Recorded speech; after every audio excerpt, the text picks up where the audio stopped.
বিসমিল্লাহির রহমানির রহিম। আসসালামু আলাইকুম সুধী দর্শক মণ্ডলী, আমরা আজকে আবারও একটা লাইভে জয়েন করব। আজকের লাইভের টপিকটা বেশ ইন্টারেস্টিং এবং রাইট নাও বেশ one of the hot topic, talk of the town. So আমাদের সাথে আজকে আছেন বীর মুক্তিযোদ্ধা কর্নেল হান্নান মৃধা, অবসরপ্রাপ্ত। এবং আজকে আমরা যে টপিকে আলোচনা করব তার সাথে তার যে সংশ্লিষ্টতা এবং ওই ব্যাপারে কমেন্ট করার মতো তার যে সক্ষমতা, এটা আপনারা খুব দ্রুতই এখন জানবেন, আমি ব্যাখ্যা করব। তার আগে আমি একটু জানতে চাচ্ছি, আমাদের সাথে অলরেডি যারা জয়েন করেছেন, যে am I loud and clear? আপনারা কি আমাকে ক্লিয়ারলি শুনতে পাচ্ছেন? তাহলে একটু কমেন্টে যদি কেউ একজন লেখেন।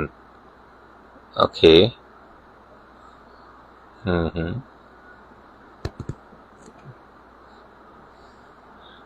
আমরা একটু দেখি। ওকে, আমার ধারণা আমাদের লাইভটা অনেকেই শুনতে পাচ্ছে। সো বীর মুক্তিযোদ্ধা কর্নেল অবসরপ্রাপ্ত হান্নান মৃধা স্যার, আসসালামু আলাইকুম। ওয়ালাইকুম আসসালাম। স্যার, আজকে আমরা যে টপিকটা নিয়ে কথা বলবো, এই টপিকটা right now this is a talk of the town. অনেক মৃধা মাগুরা থেকে লিখেছে, মাগুরা থেকে দেখছি, অ্যান্ড অনেক কনফার্ম করেছে যে আমাদের কথা শোনা যাচ্ছে। That's good. তো আমরা আজকে যেটা নিয়ে কথা বলবো, এটা রাইট নাও খুবই চর্চিত একটা টপিক, এবং বলা হচ্ছে যে অনেককে এই ঘটনাটি স্তম্ভিত করেছে। আমরা অনেকেই জানি যে আপনি ব্রিগেডিয়ার জেনারেল হাসান নাসির যখন 9 ফিল্ড রেজিমেন্ট আর্টিলারির কমান্ডিং অফিসার ছিলেন, তখন আপনি তার সেকেন্ড ইন কমান্ড ছিলেন। সো তার ব্যাপারেই আজকে আমরা কথা বলবো, কারণ যেটা আমরা টক অফ দ্য টাউন বলছি এবং শক অফ দ্য ডক্টর ইউনূসের interim government regime is that, যে এই রেজিমে এসে আমরা একজন রিটায়ার্ড মিলিটারি অফিসারকে, যিনি হচ্ছেন brigadier general Hasan Nasir sir, তাকে সকল ক্যান্টনমেন্টে পার্সন নন গ্রাটা বা পিএনজি বা বাংলায় যাকে বলা হয় অবাঞ্ছিত ঘোষিত করা হয়েছে। তো আমরা আপনার কাছ থেকে দুটো প্রশ্ন করব এই ব্যাপারে। প্রথম প্রশ্ন যেটা, সেটা হচ্ছে একজন সামরিক কর্মকর্তা, একজন মিলিটারি অফিসার যখন তার বর্ণাঢ্য ক্যারিয়ার শেষে তার জীবন এবং যৌবনের দীর্ঘ সময় সেনাবাহিনীর জন্য ব্যয় করার পর স্বাভাবিক অবসরে যখন যাবার পর যখন তাকে কোনো কারণে পিএনজি করা হয়, তখন সেটা একজন অফিসারের জন্য কতটা মর্মবেদনাদায়ক হয়।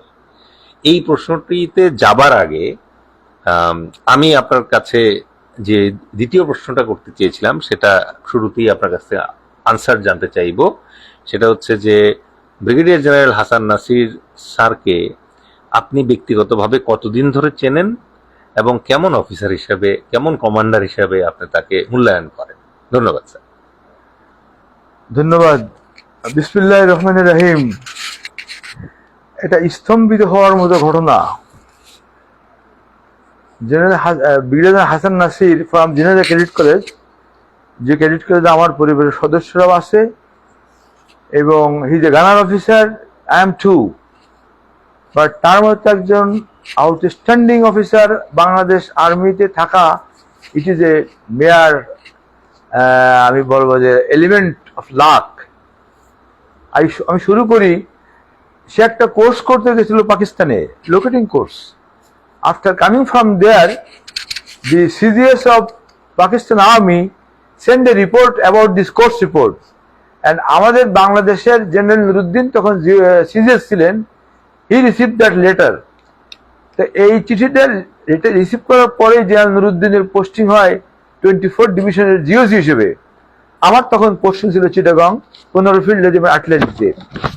তো উনি ওই চিঠিটা সিজিএস থাকা অবস্থায় ফরওয়ার্ড করে দিয়েছিল জিওসি 24 ডিভিশনকে। তাই কিছুদিন পরে উনি যখন পোস্টিং আসে ওই চিঠি উনি আবার পান। He forwarded this letter to the unit for letting others to know, যেখানে সিজিএস অফ পাকিস্তান আর্মি লিখেছিল, it appears to me the officer has done this course somewhere else again, before. We are very much thrilled to know that. Hasan Nasir অনেকেই তার সম্বন্ধে কিছু মন্তব্য করে, এভাবেই করে যে he generates fairness in the mind of the officer, but বাস্তবে he compromises with nobody about professional matter, about gunnery, honesty and integrity. But some corner কিছুদিন আগে একটা অ্যালিগেশন আনছিলেন ওনার এগেইনস্টে। I'm too junior to utter this, and more so he was also my commandant. So but allegation is allegation, and এটা হচ্ছে যে staff কলেজে নাকি he did something. Oh, let me say, I was doing then UCSC from in Sylhet. সেখানে তার coursemate ছিল major ফাতা, SSC 4 এর, আর SSC 6 এর ছিল একজন ব্রিগেডিয়ার, স্যারের নামটা ভুলে যাই, রাজশাহী ক্যাডেট কলেজ। তা উনার লেখার খাতাটা ওই মেজর ফাতা এবং অন্যরা they were seeing it. He was very cooperative in the sense যে it's not, I am not going to lose anything. তো ওই খাতাটা টেবিলের পরে ছিল, তারা ওইটা দে স ইট। হাসান নাজির স্যারের খাতা আরেকজন দেখি। হ্যাঁ, এটা তো it happened in case of me also. আমি যখন করছি তখন আমার বন্ধু, I don't name his name, সে বলে যে দোস্ত একটু দেখাও তো। তা আমি এই খাতা রেখে আমি লিখছিলাম। আমাদের ডিএসসি SSC 4 এরই একজন, ওই তাদেরই coursemate, he later on he understood and asked me how was the cooperation. I said sir it was nice. এটা কিন্তু আমাদের আর্মিতে খুব সিরিয়াসলি দেখা হয় না।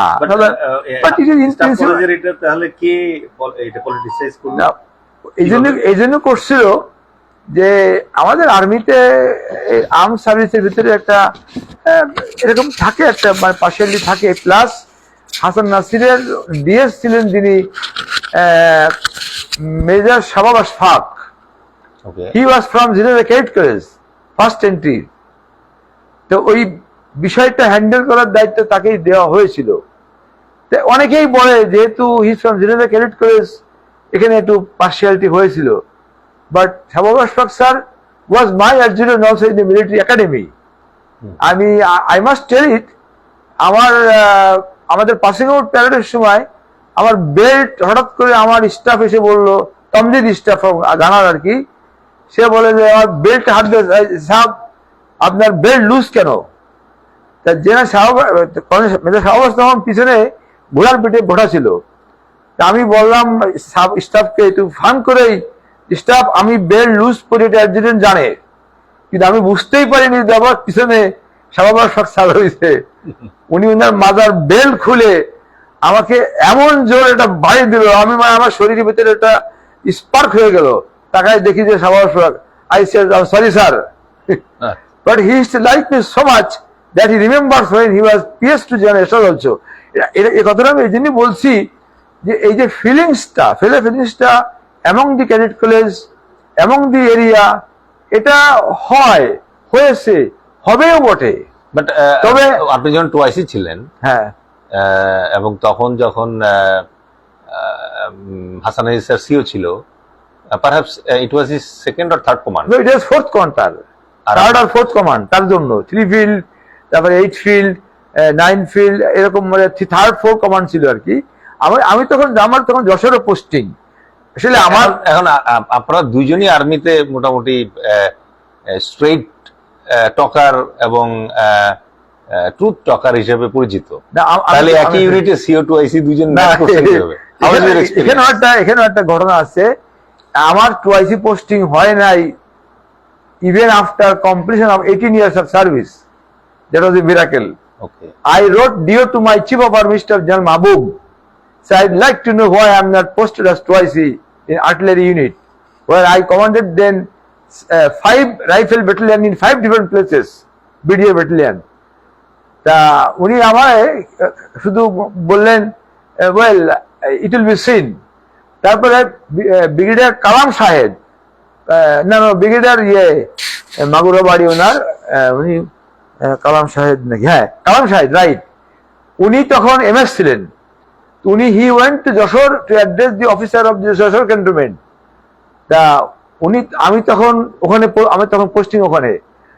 After sing me he thought that I am going to ask a question to him in the cinema hall, যেখানে আমরা কথাবার্তা বলবো। He call me with the permission of my GOC general Kabir, যে sir if you allow me to talk to Hannan Mirza before I go for the session. তারপর হ্যাঁ বলো। তা উনি আমাকে বলছে, হান্নান তুমি আমার জন্য প্রস্তুত করে না, তো উত্তর আমি দেবো, এখানে দিয়ে দিচ্ছি, তোমার পোস্টিং আমি টোয়াইস হিসেবে অলরেডি অ্যাপ্রুভ করে আসছি। আমি স্যার আমি তো প্রশ্ন মানে কি, আমি জানতে চাই, হয়তো জানতে পারি যে what are the welfare you are going to do for the army. যাই হোক, তারপরে আমি জানলাম যে আমার পোস্টিং হয়েছে 9 ফিল্ড আর্টিলারিতে, ঘোলাহাটিতে, হ্যাঁ ঘোলাহাটিতে। I was asked by somebody, are you going to join there? I said, why not? But do you know, the Hezbollah has a plan, that both of you will fight together and both of you will go out for the army. I said, let's see. I was there on the first day of joining in the unit. আমি ওনাকে publicly মানে কি in the mess, field mess, I asked him, sir, what is your, মানে আপনার কত নম্বর command এটা? তিনি বললেন আমার 3 নম্বর কমান্ড। আমি বললাম স্যার আমার তো টোয়াইস হিসেবে ফার্স্ট পোস্টিং হয়েছে, though I commanded 5 battalion in different places BDR এর। তা আমি আশা করবো স্যার আপনি পাকিস্তানি সিওদের মতো স্যার আসবেন, টিবেরেক খাবেন আর চলে যাবেন, I will command the unit. He was so nice. He said, okay. And to be very frank, my best service was in 9 field artillery. He gave a free hand to me. এবং free hand করতে করতে আমি beside the professional matter, administration matter, already to an extent, setting up a আন্তনগর train in Kholahati, number 1 আন্তনগর bus ওখানে আনা, আমাদের সোলজারদের ওই টিকিট দিয়ে 10 টাকা করে নিত station master, it was stop.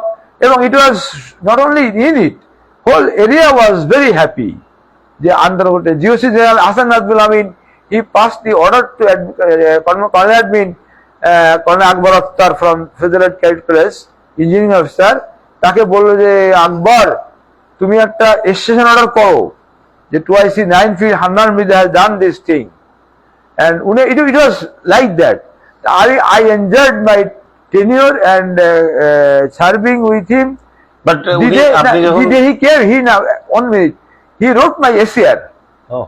তা আমাকে উনি বললেন যে টুয়াইসি লেট মে বি, আমাদের দর্শকদের জন্য একটু বলি, অফিশিয়াল হ্যাঁ এসিআর যারা বুঝবে না, এসিআর মানে হচ্ছে যে অ্যানুয়াল কনফিডেন্সিয়াল রিপোর্ট, মানে বাৎসরিক প্রতিবেদন একজন অফিসারের পারফরম্যান্স। উনি আমাকে বললেন I will be formal for 5 minutes with you in this matter. Okay, তারপরে উনি আমাকে পড়তে দিলেন, পড়তে দেওয়ার পরে উনি বললেন যে I have not got this mark from my commander. I said, sir, have you done mercy to me? No, it's not a mercy. It was more than 124 possibly mark. That was the highest mark when one got it. I tell you very frankly, Hassan Nasir is a commander. তার under commander তে enjoy করে, এটা মানে unparalleled. আপনি আপনার টেনিয়রেই তো উনি একবার বোধহয় চাকরি বাকরি ছেড়ে দেওয়ার চেষ্টা করছেন। না, ওটার থেকে ওখানে না, এটা উনি চাইছে যখন ওই BDR ইনসিডেন্টের পরে যখন উনি নোট অফ ডিসেন্ট দিলেন একবার, ও সরি কারেক্ট, আমার ইউনিটে একটা সার্জেন্ট ছিল হারুন, তার নাম, সে আমার আগের 26 ফিল্ডে চাকরি করতো, তাকে আমরা পাঠাইছিলাম একটা ওই যে ফটোকপি মেশিন ঢাকাতে রিপেয়ার করার জন্য, সে ওইটা ঢাকায় এসে বিক্রি করে দেয়।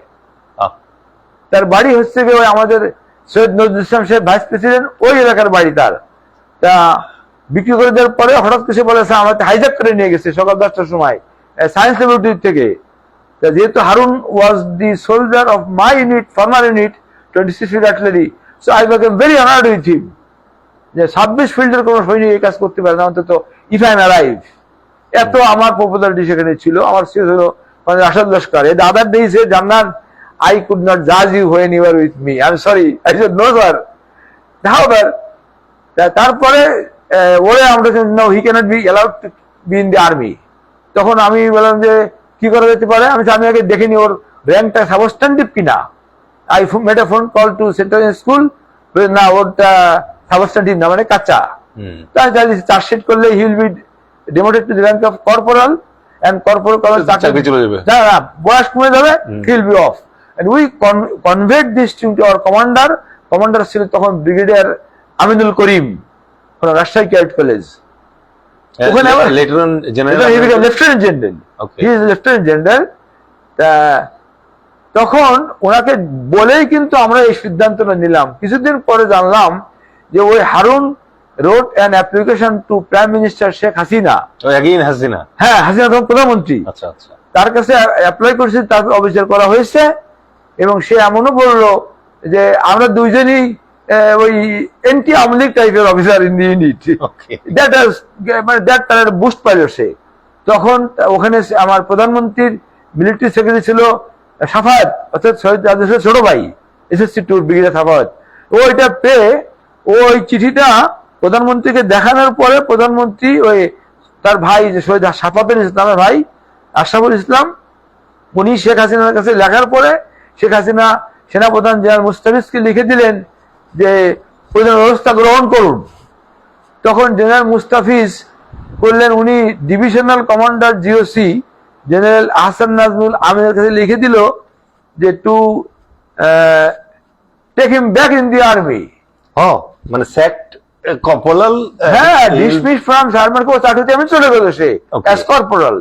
তাকে বললো ওকে ইউনিটে ইনক্লুড করতে বললো। তখন সেম ইউনিট, হ্যাঁ সেম ইউনিটে। ওকে। তখন হাসান নাসির মানে উনি তখন অফিসে যাবে এই মুহূর্তে, বা অফিসে যাবে এই সময় চিঠিটা এসে হাজির আমাদের ইউনিটে through Depp headquarter, brigade artillery headquarter. উনি আমাকে ফোন দিল, আমি ফোন দিয়ে ধরলাম যে তুমি কোথায়? আমি রেডি হচ্ছে আসার জন্য। শোনো, I have put up my uniform. Why? বলে since Harun is to be taken in the unit back in the I can't stay as CO. I said, where are you now? I am in the mess. যে আপনি কি dress পরে আছেন? বলে tracksuit. বলে be there in tracksuit, don't go to unit, I am going to unit. আমি uniform পরে সঙ্গে সঙ্গে আমি চলে গেলাম ব্রিগেড আর্টিলারিতে টু মাই কমান্ডার। আমি স্যার এরকম একটা চিঠি আসছে স্যার, আপনি আমাকে পাঠাইছেন sir as a post office. What is your role sir? দেখো আমার পাঠাইছে ডিবেট কোর্টার থেকে। কাল যদি চিঠি আসে আমার নামে যে হান্নার মধ্যে তুমি off from the army, what you will do? You just oblige with that?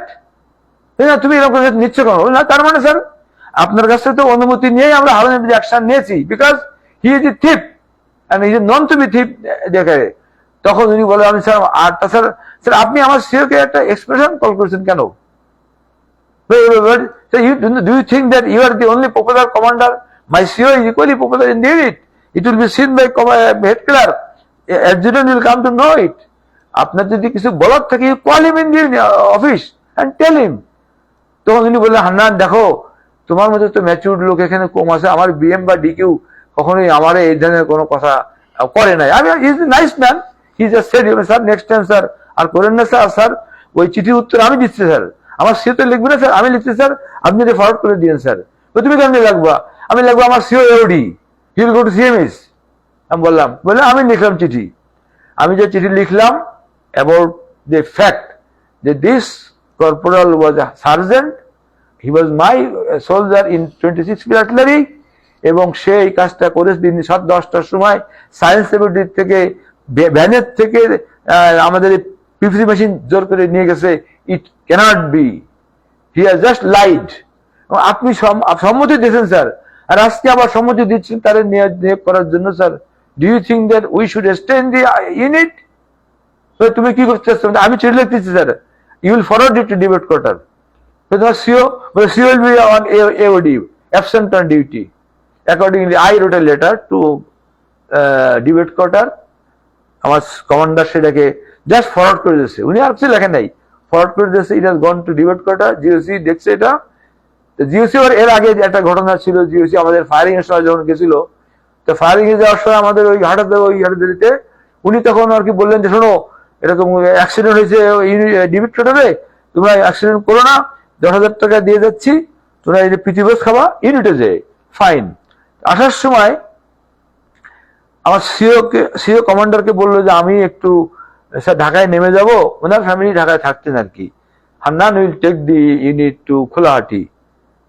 He gave consent, but somehow জিওসির নলেজে অন্যভাবে দেওয়া হলো যে CO has left the operational train, মানে যদি অপারেশনাল ফায়ারিং এ যাচ্ছি আমরা, আর্টিলারি কোস্ট শুটিং তো আমরা ভাবেই নেই, বিকজ যুদ্ধ করি বা না করি কোস্ট শুটিং আমাদের জন্য ইটস এ প্রাইড, আমরা সেভাবেই নিয়ে আসতেছি। আমার বিশ্বাস অল আর্টিলারি এন্ড গানার অফিসার এভাবেই নেয়, আমরা সেভাবে নিয়েছি। তখন এটা উনি ধরে রাখলেন যে জিওসি যে CO has left the unit, he has gone to Dhaka, উনি মনে রাখলেন। মনে রাখার পরে হঠাৎ করে জিওসি বললেন যে তোমাদের বড়খানা দাওয়াত করলাম, না আমি দাওয়াত খেতে যাব না, তোমরা খেয়ে নিও। তখন আমার একটু মনে স্ট্রাইক করলো যে জিওসি আমাদের বড়খানায় আসবে না, উনি 10,000 টাকা দেশে। I told my friend Colonel Awal, AQ Awal, I want to meet the GOC. কেন দোস্ত? বলে আমি আসবো, এসে বলবো। তখন জিওসি কে বললো স্যার টুআইসি 9 ফিল্ড আসছে স্যার আপনার সাথে দেখা করতে। কেন? স্যার 10,000 টাকা আপনি দিয়েছিলেন স্যার, ওটা ফেরত নিয়ে আসছে ও। ওয়াই? না স্যার ওই এসএম বলছে যে স্যার যে টাকা জিওসি আমাদের সাথে খাবে না, সে টাকা দিয়ে আমরাও খেতে পারি না। I just pass the pillow on my SM, কারণ আমি জানি এই আর্মিতে এসএম কত গুরুত্বপূর্ণ to the GOC and others. আমার ডাকছে আসতে বলো, হানান তুমি টাকা ফেরত নিয়ে আসছো কেন? আমি স্যার আমার এসএম বলেছে যে স্যার জিওসি সেই বোধহয় আমাদের প্রতি নাখোশ স্যার, তাহলে স্যার আপনি আমাদের বড়খানে আমাদের সাথে খাবেন, অথচ আপনি বলছেন যাবেন না স্যার। সেদিন এসএম বলছে স্যার টাকাটা ফেরত দিয়েছেন স্যার, আমরাও খাবো না, স্যারের সাথে আমাদের দেখা হবে না। আমি যাবো, তুমি রেডি করো। তখন উনি আমাকে প্রশ্ন করলো, আচ্ছা তুমি আমাকে বলো তো, why your CEO left the unit and he followed the train and come up to the বলে। হ্যাঁ, আমি বললাম স্যার আমি তো জানি আমার সামনেই সিও কথা বলতেছিল কমান্ডারের সঙ্গে, commander gave him the consent, more so I thought my CEO was testing me whether I am capable to bring the unit from the firing range to unit sir. Yes, I am sure he understood. পরে অবশ্য উনি আমার অনেক প্রশংসা করার কথা বলেছেন। এটা লাগে আমাদের সাথে সম্পর্ক এরকমই ছিল। হাওয়ার হাউ ওয়াজ হি যখন উনি আর্টিলারি ব্রিগেড কমান্ডার ছিলেন, সরি আর্টিলারি সেন্টার কমান্ডার ছিলেন ওয়াইসি রেকর্ড, হ্যাঁ ওই অবস্থায় তো জরুরি অবস্থা ছিল এবং চিটং পোর্টে বেশ কাজ করছিল। পোর্টের যে কাজ করেছিল ওখানে সেক্রেটারি ছিল আব্দুল মজিদ ফ্রম যশোর সেক্রেটারি, ওনার সাথে আমার একটু সক্ষতা মানে জানাশোনা ছিল। ওয়ান ডে আই আস্কড হিম যে sir you met an officer Brigadier Hassan Nasir, he worked with you, say something about him. বলে আউটস্ট্যান্ডিং অফিসার, আমি আর্মিতে যে এত প্রফেশনাল অফিসার থাকতে পারে এই নলেজই আমার ছিল না। আমরা জানতাম এরা তো প্যারেড পিটি বেশি করে, লেফট রাইট করে ইত্যাদি করে, কিন্তু he has made a miracle. এবং আনফর্চুনেটলি সেই অফিসারটাকেও কিন্তু আমাদের সেনাপ্রধান general Moin he did not promote him to the rank of general.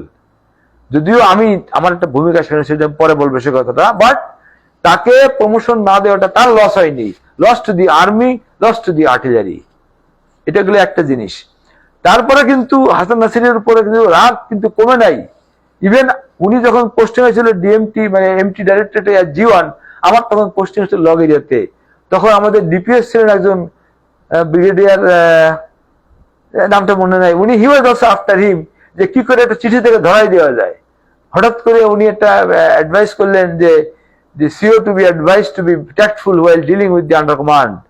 আমি তখন লগ এরিয়া থেকে I took the initiative, I said sir please return this letter. Then I narrated the soldier Sergeant Harun, he was very disciplined.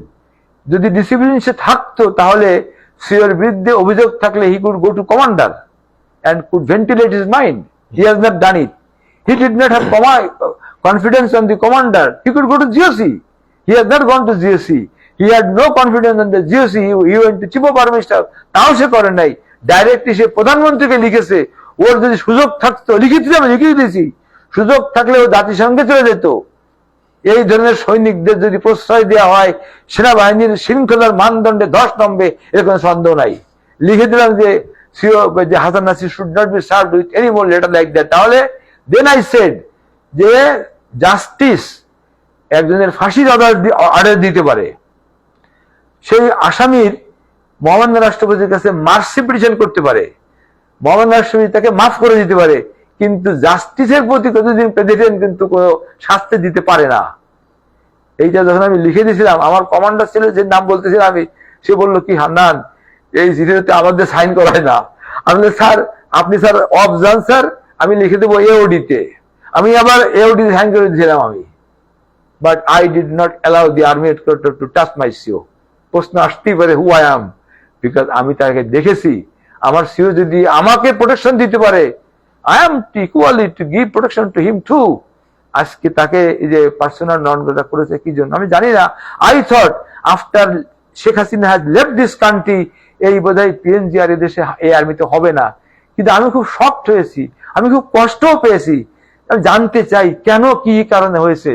Hasan Nasir সম্বন্ধে আরেকটা কথা, অনেকে বলতো তো high nose. আপনি তো স্যার অনেকদিন আর্মিতে ছিলেন, পিএনজি হলে কি মানে কারণ বলে দেয় কি কারণে পিএনজি? আমার তো জানার ইচ্ছে থাকতেই পারে, কেন হয় নাই, আমি আমার কথাই বলতেছি। আমি না, আবার চিঠিতে কি ওরকম থাকে? চিঠিতে ওরকম লেখা না, এবার আনটোল্ড সাম স্টোরি, কথা গল্প করে। আমি তো 10 বছর আমি ফ্রিডম ফাইটার হিসেবে 10টা বছর সেনাকুঞ্জে আমাকে দাওয়াত করে নাই। আমি চিঠি লিখছি আমার সেনা প্রধানের কাছে, ভেরি ফাইনেস্ট সেনা প্রধান, সে স্যার আপনারা কিন্তু আদালতে যেতে হবে একদিন, লিখিত, যে আমি একজন মুক্তিযোদ্ধা, এই আর্ম ফোর্স দিয়ে কিন্তু সম্মিলিত ভাবে বাংলাদেশ, পাকিস্তান, ইন্ডিয়া সবাই যুদ্ধ করেছে, আমরা এক পক্ষে ছিলাম আর এক পক্ষে ছিল। সেই দিনে আমাকে যেতে দেওয়া হয় নাই। ওখানে আমরা কি খাই, একটা আপেল খাই, একটা সামোসা খাই, একটা সিঙ্গারা খাই, একটা কলা খাই, আর একটা কাপ চা খাই, আমি বাড়িতে খাইতে পারি। আমার সন্তান যখন আমাকে জিজ্ঞেস করেছিল, বাবা তুমি 1990 সালে এরশাদের পতনে ঘটাইছিল 0 পয়েন্টে, আজকে তোমাকে দাওয়াত করছে না কেন? আমি কোনো উত্তর দিতে পারি নাই। তো এই কারণেই কিন্তু আমি বলছি, স্যার আপনি একদিন কিন্তু আদালতের সম্মুখীন হবেন স্যার, এই আমাদের দাওয়াত না করার জন্য। তারপরে উনি লিখছিল চিঠি, চিঠি লেখার পরেও কিন্তু ডিজিএফআই থেকে একজন আকবর ছিল, জেনারেল আকবর, ওরা আমারে কিন্তু দাওয়াত করে নাই। এরপরে আর এক সেনাপ্রধানকে আমি লিখছিলাম, শফিকের কাছে, জেনারেল শফিক, সে করলো কি, যশোর ডিভিশনে লিখলো, চিঠি লিখলো যে হান্নান মির্জাকে দাওয়াত করা হোক যশোর ক্যান্টনমেন্টে, ওই আর্ম ফোর্স যেতে। 14 বেঙ্গলের অ্যাডজুটেন্ট আমাকে ফোন দিল, স্যার আমি অ্যাডজুটেন্ট 14 বেঙ্গল স্যার, আমাদের স্যার যশোরে স্যার সেনানিবাসে স্যার ওই আর্ম ফোর্স দিয়ে হবে স্যার, আপনার বাড়িতে মাগুরা, স্যার ম্যাডামকে নিয়ে স্যার আপনি আসবেন স্যার। আমি বললাম যে তুমি এই আদেশ কোথায় পেয়েছো? তো স্যার ডিমের থেকে দিয়েছে না আর্মির থেকে দিয়েছে? আর্মির থেকে আসছে। বলে আমি থাকি তো ঢাকায়, এইখানে আমি যদি কোনো ঘটনা ঘটায় ঢাকায়, এতে এখানে করতে পারি আমি সেটা। Tell your CO I am not coming there, I am going to write it down. আমি কিন্তু চিঠি লিখছিলাম। তারপরে যাও অনেকদিন পরে আমি এই আর্মিটা এরকম কেন হয়ে গেছে, আমি I don't understand. If I am funny, I can be funny with anything. তাহলে আমাদেরকে এভাবে হিউমিলেট করার কি কারণ আছে? আমি যদি এখন বলছি সেই সমস্ত চিফ অফ আর্মি স্টাফরা এবং স্বরাষ্ট্র মন্ত্রণালয়ের স্বরাষ্ট্রমন্ত্রী প্লাস দায়িত্বে যারা আছে তাদেরকে যদি আমি লিখি যে আমাকে ছোট করা হয়েছে আমার সন্তানের সামনে, মুক্তিযুদ্ধ হওয়া সত্ত্বেও আমি আর্ম ফোর্স যেতে আসতে পারি নাই, Hasan Nasir was one of them also. তাকে সে কিন্তু এবারও চিঠি পাই নাই, এবারও দাওয়াত পাই নাই। What is the fault with him? এটা খুব দুঃখজনক। আমি আশা করব যেভাবেই হোক না কেন, এটা খুব কষ্টকর। আমরা চেয়েছিলাম যে after departure of Sheikh Hasina, Awami League, এই আর্মি আর কখনো বৈমত্যশীল আচরণের শিকার হবে না। আমি জানি না তার প্ররোচনায় বা তার উদ্দেশ্যে কিভাবে করা হয়েছে। আর আমি বিশেষ করে আমার বর্তমান সেনাবাহিনী প্রধান সম্বন্ধে আমার অত্যন্ত উচ্চ ধারণা আছে। এই 5ই অগস্টে সে যে পরিমাণ সাহস এবং যে পরিমাণ সতর্কতা অবলম্বন করে এই পরিস্থিতির মোকাবেলা করেছে, আমি খুব আশ্চর্য হই, how can it happen? General Azmi স্যারকে তো আয়নাঘর থেকে বের করার, yes it is he, Hasan Nasir, তারা আয়নাঘর থেকে বের করে পর্যন্ত নিয়ে আসছে ব্রাদার অফিসার হিসেবে। এবং অ্যানাদার অফিসার, আমি তাদের প্ল্যাটুন সার্জেন্ট ছিলাম, sort of honour of A course, 5 long কোর্সের। আমাদের জানি না যে আমরা আর্মিতে এগুলো হয়, বিডিআর এ, পুলিশ তো কখনো পুলিশের বিরুদ্ধে করে না। এই যে 5ই আগস্টের পরে অন 6th আগস্টে 75 জন পুলিশ অফিসারের এএসআই থেকে অ্যাডিশনাল আইজি হয়ে গেল।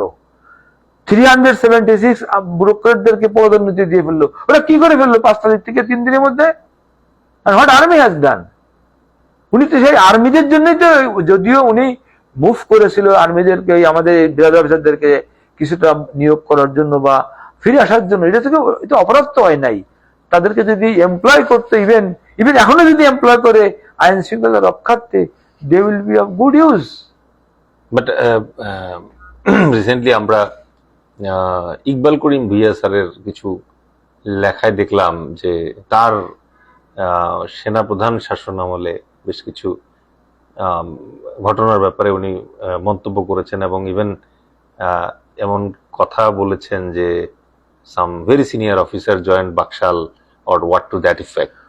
ইয়েস, এটা আসলে এটাও একটা কথা। আমরা বোধহয় সবাই এটা চিন্তা করি যে আমার সময় আমি কি কাজটা করেছি ওটাকে সাপ্রেস করে অন্য কেউ কি করেছে সেটাকে তুলে ধরার চেষ্টা করি। কিন্তু হয় কি, এগুলো যারা করতে যায় তখন if you are after me somebody will be after for you, এটাই কিন্তু হয়। জেনারেল ইকবাল করিম ভুঁইয়ার সাথে আমার পরিচয় আসলে বিএমএ তে। He was a captain, came and join as a platoon commander of 5th long কোর্সের 13 প্লাটুন। ওই প্লাটুনের প্লাটুন কমান্ডার ছিল major Mudassir Hossain Khan Bir Protik from general cadet college. Plus he was term commander also. আপনি তখন ক্যাডেট? আমি তখন সার্জেন্ট। ওকে, আমি সার্জেন্ট। মানে কি, মানে ইকবাল করিম ভুঁইয়া স্যার ক্যাপ্টেন হিসেবে জয়েন করছে, মানে কি ওয়াজ হি পাকিস্তান কমিশন অফিসার? না না না, উনি এসএসসি 3। ওকে, এসএসসি 3 উনি তখন ওই প্লাটুন কমান্ডার হিসেবে জয়েন করছে, ক্যাপ্টেন হিসেবে জয়েন করছে, পরে মেজর উনি। তা আমাকে ওই জেনারেল মুদাসসির হোসেন খান, উনি জেনারেল ক্যাডেট ফার্স্ট এন্ট্রি। তো উনি মানে বিএমএ তে তখন আমার টার্ম কমান্ডার প্লাটুন কমান্ডার জানতো যে আমি ফ্রিডম ফাইটার। তো স্বাভাবিক কারণেই আমি তাদের একটু I earn their love and affection, that is true. তো উনি আমাকে একদিন বললেন যে হান্নান, আমি তো term commander plus platoon commander, little busy, can you look after the platoon on behalf of me? Sure sir. So I used to maintain the notebook like that, and I used to forward to him. So when Iqbal Karim Bhuiya joined there, তখন major মুদাসসির খান বললো যে Hannan, you please brief the new platoon commander. তা আমার ওই ওনাকে আমি approach করলাম। তা হি ওয়াজ লিটল, আমি হয়তো মানে মনে করছে কি ব্যাপার, হোয়াই দি সার্জেন্ট আমাকে ব্রিফ করবে কেন of the platoon, why not platoon commander? However, I went in his office in the close collar. I narrated him about the cadets এবং যেভাবে প্লাটুন করে, but he was happy. And আমার সাথে এই সম্পর্কটা কিন্তু এখনো বেঁচে আছে, সেই সম্পর্কটা আমাদের ভিতরে আছে এখনো। কিন্তু উনি যে কথাগুলো বলেছিলেন, Baksal general Shafiullah, general Ziaur Rahman, that was an order from the government মানে শেখ মুজিব, যে সমস্ত এই লেভেলের লোকরা সবাই বাকশালের সদস্য হবে। তখন তো তাদের কোনো অপশন ছিল না, দেয়ার নো অপশন। তাছাড়া শেখ মুজিবকে তখন সবাই কিন্তু ওভাবেই শ্রদ্ধা করতো। যদিও সেটা রক্ষা করার দায়িত্ব তার ছিল, সেটা উনি করতে পারেন নাই। যেমন শফিউল্লাহ তখন যে বলছিল, স্যার সেনাবাহিনীর সদস্যদের প্যারেড করার জন্য বুট নাই, সক্স নাই, শার্ট নাই, রক্ষী বাহিনী সুসজ্জিত ড্রেসে প্যারেড পিটি করে। তখন তিনি বলছেন, শোনো শফিউল্লাহ, বাংলাদেশে আমি পাকিস্তানি দানব সৃষ্টি করতে চাই না, ইট ইজ হার্ড ফ্যাক্ট। সেদিনই বলছি যে ওই সময়, but again on the other hand, Pakistan আর্মির থেকে যখন আমাদের সিনিয়ররা বাংলাদেশে আসলো রিপেটেড হয়ে, কথাটা রিপেটেড ভালো লাগে না শুনতে, তখন general Shafiullah and Khalid Misharok not interested to take them back in the army, but General Zia and General Munzur were interested to know, to build this army, new army, we need trained, disciplined and professional officers, যেটা পাকিস্তান আর্মির অফিসাররা ছিল। তখন general Shafiullah and General Zia, both of them were taken in front of Sheikh Mujib. তখন first general Shafiullah brief করলো as the chief of army staff. Second উনি বলছেন, sir আমরা এই নিউলি বর্ন কান্ট্রি, আমরা ফ্রেশ সোলজারকে দিয়ে এই আর্মি গড়ে তুলবো। তখন জেনারেল জিয়া বললো যে, sir the officer and soldier trained from Pakistan army, they are well trained, disciplined, well professional knowledge তাদের আছে স্যার, আমরা এদেরকে দিয়ে যুদ্ধটা আমরা ওদের দ্বারাই কিন্তু করেছি। হি সেড ইট, যে এই ওয়ার অফ লিবারেশন কিন্তু আমরা পাকিস্তানের প্রশিক্ষিত সেনা অফিসার এবং জেসিদের দ্বারাই কিন্তু করেছি স্যার। আমাদের ওদের দরকার আছে। Sheikh Mujib cited for general Zia, I agree with general Zia. So that এটা কিন্তু জানতো পাকিস্তানি অফিসাররা। এটাও একটা কারণ, অনেকেই বলে যে পাকিস্তানি অফিসাররা কিন্তু জেনারেল জিয়ার প্রতি অত্যন্ত মানে রেসপেক্টফুল ছিল, এটাও একটা কারণ। আমরা রিসেন্টলি ইন্ডিয়া পাকিস্তানের যুদ্ধ দেখলাম একটা, হ্যাঁ, ওই যুদ্ধে পাকিস্তান জিতলো এবং পাকিস্তানের সেনাপ্রধানকে ফিল্ড মার্শালও করা হলো। ইয়েস, বাট তাদেরকে আর্মিকে তো 1 বছরের সিনিয়রিটি দেওয়া হয়নি। এটা আমি এগেন এটা আমি টু স্মল তখন ছিলাম, এখন আমি বুঝতে পারি এইটা দেওয়া কারণ ছিল একমাত্র ইন্ডিয়ান ট্রিক্স। এটা মানে আর্মির ভিতরে গ্রুপিং সৃষ্টি করে দেওয়া। আর্মিতে কিন্তু এ সিনিয়র ক্যান বি কি বলে এটাকে, may not be promoted, can be superseded, কিন্তু ফর ফাইটিং এ ওয়ার যেখানে একজনের সুযোগ আছে আর একজনের সুযোগ নাই, because they are in the concentration camp.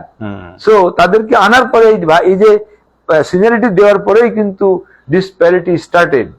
কিন্তু তখনকার দিনে তখনকার সরকার প্রধান তারা ছিল, যে শেখ মুজিব তো বাইরে ছিল, ইন্ডিয়ায় বা পাকিস্তানে ছিল, তাদের নামের শেখ সৈয়দুল ইসলাম, ওনারা যদি চিন্তা করতেন যে এর পরিবর্তে তাদেরকে যদি একটা জায়গায় বাড়ি করে দিত, তাদেরকে ফাইন্যান্সিয়াল বেনিফিট দিত, তাহলে আজকে এই আর্মির ভিতরে যে পাকিস্তানি গ্রুপ আর বাংলাদেশি গ্রুপ এই পার্থক্য হতো না। শেখ মুজিবুর রহমান সাহেব আসলে ওই যে আছে, আমরা ইতিহাসে দেখছি যে কিছু ক্যারেক্টার আছে সরকার টাইনে নামায় ফেলতে পারে। শেখ মুজিবুর রহমানের ব্যাপারে অনেকে ক্লেম করে যে সরকার প্রধান হিসেবে তার যে প্রশাসনিক অদক্ষতা এবং দূরদর্শিতার অভাব, সেই কারণে 74-এ নাকি একটা দুর্ভিক্ষ হয়েছিল এবং ultimately which led him towards his assassination in 1975। Actually ওই অ্যাসোসিয়েশনটা অবশ্য পরে, কারণ দুর্ভিক্ষ তখন হয়েছিল, 32,000 লঙ্গরখানা খুলেছিল। ওই লঙ্গরখানার খাবারও তার দলের লোকরা লুটপাট করে খাইছিল। ওই ইতিহাসটা তো আমরা গত 15-16 বছর কেন এটা স্টোর মেনি, আমরা তো সব বলেছি। আমি ইভেন শেখ হাসিনা সহায়তা বলেছি। 74-এ আপনি কোন ক্লাস? না, 74 আমি কেবল ইন্টারমিডিয়েট সেকেন্ড ইয়ার পড়ি। You have fresh memory on that. Absolutely. ওই সময় তো শুধু তাই না, ওখানে ওই যে আমির হোসেন আমু আছে না, ও ছিল লবণ মন্ত্রী, সব বেঁচে দিছিল। ওই বরিশালের গাছে লেখা থাকতো আমুরে আমু, আর কত খামু। 60 টাকা ছিল লবণের দাম, 2 টাকা ছিল চিনির দাম। মানুষ তখন ঝাল দিয়ে তরকারি পাকাতে না, লবণ লাগবে, কিছু ওই চিনি দিয়ে পায়েস খেতে পারে বেশি করে। 71-এ তো এই যে তোফায়েল, তারপরে অন্যান্য যারা আছেন, তারা সবাই স্টুডেন্ট লিডার ছিলেন। তো এই স্টুডেন্ট লিডার দেওয়ার ডাকাত ইন 71 রানাঘাটে আমি সিদ্দিকী ভাই মারা গেছে, আল্লাহ তাকে বেস্ট দান করুক। সে যে অরেটর, ইন্ডিয়ান প্যারেড গ্রাউন্ডে যখন ব্রিগেড প্যারেড গ্রাউন্ডে যখন বক্তব্য দিয়েছে নূর আলম সিদ্দিকী, কলকাতার ইউনিভার্সিটির মেয়েরা তার কাছ থেকে মানে বিপ্লবী নেওয়ার জন্য, অটোগ্রাফ নেওয়ার জন্য খালি পাগল হয়ে গেছিল। সে যখন কথা বলতো, বা আমাদের পাঞ্জাবি এলাকা ঘুরাইলে ঢেউ আসতে এইদিকে, আবার ডায়ালকে এরকম ঢেউ আসতে, এত বড় অরেটর ছিল। তুফাইল আহমেদ ফার্স্ট 27 বছর বয়সে সে এমপি হয়। এমপি হয় মানে কি শেখ মুজিবের দ্বারাই। সেই এমপি হওয়ার সময় তার অপোনেন্টকে 3 দিন ঘরে আটকে রেখে দিয়েছিল, ইলেকশনের আগের দিন, ইলেকশনের দিন, পরের দিন। আমরা তো এখনো ওই যে 27-28 বছরের যে উপদেশটা দেখতেছি, একই রকমের কাজই করতেছে। ওরা লিটল বেটার দ্যান দেম, ওকে আমি মনে করি। কারণ ওরা তারপরে এখানে শুধু তাই না, রাশেদ খান মেনন, আব্দুল জব্বার খানের ছেলে, স্পিকার সাহেবের ছেলে, সে পাশ করেছিল বরিশালে। ওখানে হেলিকপ্টার ধরে তাকে নিয়ে আসতো শেখ মুজিব অর্ডারে, আসি বললো তুই ফেল। মুস্তাক আহমদ সাহেব ফেল করলো ওনার এলাকায়, ওই যে মুরাদনগরের এলাকায়, ওখান থেকে তারা তুলে বলে তুই pass. It was nothing, it was just like that. আসলে শেখ মুজিবুর রহমান তো ও ঢেউ তুলতে পারে, আন্দোলনের ঢেউ থামাইতে পারে নাই। ওনার সন্তান বড় ছেলে শেখ কামালের বিয়ের সময় 80 ভরি মুকুট, সোনার মুকুট, it was presented by Abdur Razzak to Sultana কামালকে। যখন মানুষ ওই অফিসার্স ক্লাবের ডাস্টবিনে কুকুর, কাক, মানুষ একসঙ্গে খেয়েছে। আমি তখন ওই যে 75-এ মেডিকেলে পরীক্ষিত ঢাকা মেডিকেল কলেজের ফজলে রাব্বি হলে, ওখানে আমার ভাইয়ের বন্ধু ফিরোজ ভাইয়ের ওখানে বসে আমি তখন দেখছিলাম ওই বিয়ের সময়, ওই সুলতানা কামালের বিয়েটা হচ্ছিল বাড়িতে, কিন্তু ফজলে ভাইয়ের সঙ্গে তখনকার দিনে ধানমন্ডি 32 নম্বর থেকে ওই রাত্রে পর্যন্ত গাড়ি ভরা ছিল। মানে আমরা আশ্চর্য হয়ে গেছি কোথা থেকে এই গাড়িগুলো আসলো এরকম। তাহলে কি আমাদের পলিটিশিয়ানরা দুর্বল বলে আমাদের জনগণের দুর্ভাগ্য, নাকি আমাদের জনগণ দুর্বল বলে আমরা এরকম দুর্বল পলিটিশিয়ান পাচ্ছি বারবার? আসলে সবচেয়ে দুঃখজনক কি, আমাদের যারা পলিটিশিয়ান তারা তো শপথ নেয়, যখন শপথ পড়ে ওটা ওই স্পিকার বা যে শপথটা পড়ায় উনি যে বলে, ওরা যে কি ওরা বলে যদি হয় জানতে পারতে যে প্রত্যেকের মাইক্রোফোন দিয়ে কি বলতেছে, আমার বিশ্বাস ওরা বলার সময় উনি যেটা পড়ায় সেটা বলে না। তারা হলে এরকম হতে পারে না, এরা তো কমিট করে আসে। আর এরা, ওদেরও আমি দোষ দেবো না, এই জন্য জনগণের মধ্যে সমস্যা আছে। ওরা ওই বিড়ি, সিগারেট, পান এগুলো না হলে ভোট দেয় না, দিতে চায় না। ওদের কথা হচ্ছে যে ও পাশ করার পরে তো আর দেখাও হবে না, এখন যা পাই তাই নিয়ে নিই, এরকম একটা হয়ে গেছে। এখন ডক্টর ইউনূস স্যার অবশ্য বলছে যে এক্সাম্পলারি ইলেকশনটা হবে, ইট is possible only if he uses the army. এই প্রসঙ্গে আমরা আসবো যে কিভাবে স্টিল অন্তর্বর্তীকালীন সরকার প্রার্থী সিলেকশনের ব্যাপারটা আরো পলিশ করতে পারে, এই প্রশ্নে আমরা আসবো। তার আগে আমরা হাসান নাসির স্যারের ইস্যুটা ক্লোজ করে আসি।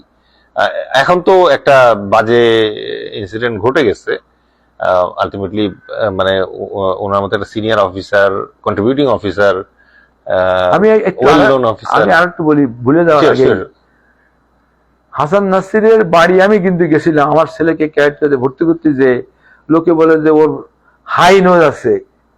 তা আমি ঝিনাইদহ বাড়িতে গেলাম, কেশব বাবু রোডে বোধ হয় বাড়িটা, অনেক বড় বাড়ি, অনেক বড় বাড়ি। ওনার ফাদার হতো ডাক্তার, তার ফাদার হচ্ছে লয়ার।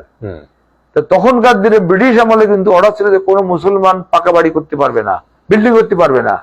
বাট হাসান নাসির দাদা কিন্তু বিল্ডিং করেছিল, করার ফলে তৎকালীন হিন্দু রাজা ওই বিল্ডিং ভেঙে ফেলছিল। ভেঙে ফেলার ফলে উনি কিন্তু কলকাতায় যে ওই হিন্দু রাজার বিরুদ্ধে মামলা করেছিল, সেই মামলায় হেরে যায় ওই হিন্দু রাজা। তখন নড়াই, ঝিনেদা, মাগুরা সমস্ত জায়গার লোক দেখতে গেছিল ওনার দাদাকে।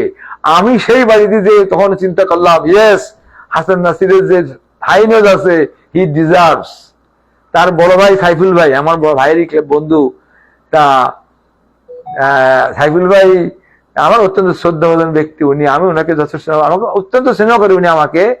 আমি সেদিন বলেছি না, বংশীয় মর্যাদার একটা কোয়ালিটি থাকতে হবে।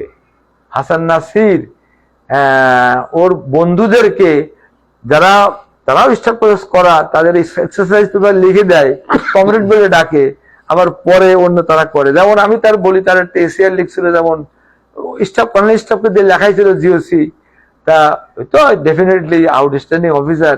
তা ওই লাস্ট সেন্টেন্স লিখছিল, the officer is well conversant with rules and regulation, at times he takes benefit out of it. I have gone through that ACR. তা আমি তখন ওই অফিসারকে বলছিলাম যে স্যার, আপনি যে আমার সিএর সম্বন্ধে মন্তব্যটা করলেন, if you know the rules and regulation, if you know it, you are there to exercise it, sir. আপনি যদি নাই জানেন rules and regulation, what benefit you can draw from him? Hasan Nasir কিন্তু, it's not a loss for Hasan Nasir, it is loss for the army. যদি আমি যদি এরকম capable লোক হইতাম, আমি হাসান নাসিরকে আবার আর্মিতে নিয়ে আসতাম, এই আর্মিটাকে সাজায় তুলতে। জিওসি জেনারেল হাসান নাজমুল আমিন যখন আমাদের নাইনফিল্ডে আসছিল, he was briefing the way he spellbound করে রাখে সবাইকে। He has given a new dimension how the মানে বাংলাদেশ আর্মি কিভাবে ফাইট করবে in the time of need, if we need to really fight against India. তা GOC সেদিন বলছিল, Hasan I learned from him. উনিও ফেডারেল ক্যারেক্টারের cross belt holder JU in Pakistan আর্মিতে।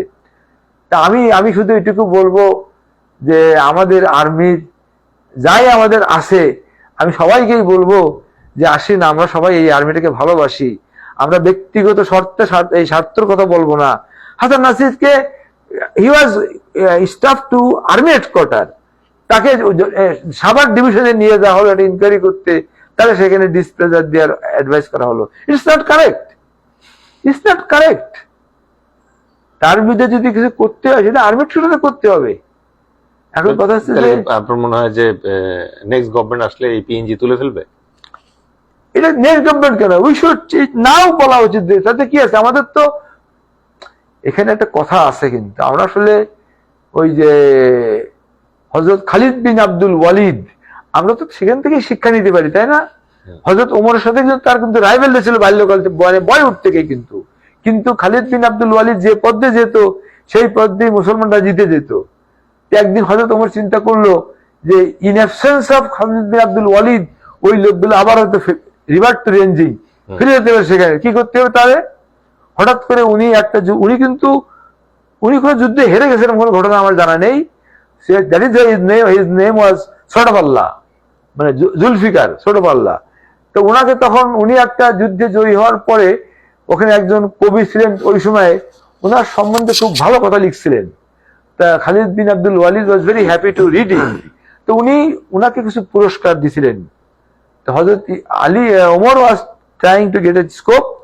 উনি তখন চিন্তা করলেন, যদি খালিদ বিন আব্দুল ওয়ালিদ এই গিফটটা কিনতে যে রাষ্ট্রীয় তহবিল থেকে টাকা খরচ করেছে, তাহলে সে ঠিক করে নাই, number one.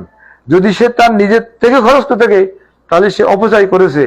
So he was demoted to the rank of soldier from chief of army staff. তখনকার দিনে সাংবাদিক ছিল না, তো কিছু চামচা থাকতে পারে, স্যার আপনার কেমন লাগতেছে এখন? তখন বলছিল যে I am still grateful to Hazrat Omar, he has felt that I am still capable of remaining under him as a soldier. তা আমার খুব মানে খারাপ লাগে, যে আমার ভালো লাগতো যদি দেখি যে না, আমরা এই বাংলাদেশ আর্মি নেভি এয়ারফোর্স সবাই মিলে এই দেশটাকে ভালোবেসে এই দেশের জন্য আমরা আত্মহতি দেব, বাট উইল নট বো আওয়ার হেড টু এনিবডি। এরকম একটা আর্মি দেখতে খুব ইচ্ছে করে আমার। ইনশাআল্লাহ, by seeing your sentiment and emotion, it seems that this particular PNG incident is going to be a momentous issue for the military history of Bangladesh Army. However, sir, now we shift to a very interesting topic. সেটা হচ্ছে যে যেহেতু sir at the end of the day politically 300 জন MP যারা সংসদে যায়, ultimately দে decide যে আসলে দেশের মানে ডিপ্লোমেসি কি হবে, দেশের অর্থনীতি কি হবে, মানে দেশটা চালায় তারা। তো ডক্টর মোহাম্মদ ইউনূস এই মুহূর্তে যদি আমাদের পলিটিক্যাল ফিল্ডটা একটু আমরা অ্যাসেস করি, তাহলে আপনিও ভালো মতো জানেন যে absence of Awami League has created imbalance in the overall scenario in Bangladesh politics. A lot of new parties are coming up, of course, কারণ ভ্যাকুয়াম তো থাকে না, ভ্যাকুয়াম ফিল আপ হয়ে যায়। বাট আপনি যেটা বলছিলেন যে this is a chance for doctor Yunus maybe, যে যদি নির্বাচন কমিশনের মাধ্যমে পটেনশিয়াল ক্যান্ডিডেট যারা, তাদেরকে যদি এখন থেকেই শনাক্ত করা যায়, এবং ওই চিটা ক্যান্ডিডেট যারা আছে, চোর, চাঁদাবাজ, অসৎ, দুশ্চরিত্র ক্যান্ডিডেট যারা আছে, তাদেরকে যদি এখনই আইডেন্টিফাই করে সরায় ফেলা যায় নির্বাচনের রেস থেকে, এই আইডিয়াটা কিভাবে আপনি? আমার দুইটা পয়েন্ট আছে এখানে। একটা আমি আগেই বলেছি, ডক্টর ইউনূস স্যার যেহেতু উনি একটু সময় চেয়েছিলেন, আরো কিছু সময় চেয়েছিলেন, বাট যেভাবেই হোক না কেন, with the kind blessing of madam Khaleda Zia, উনি বলেছেন যে দেশের স্বার্থে ডক্টর মোহাম্মদ ইউনূসের সাথে কোনো বাকবিতণ্ডে না যে তার প্রতি সহানুভূতি বা সহনশীল হন।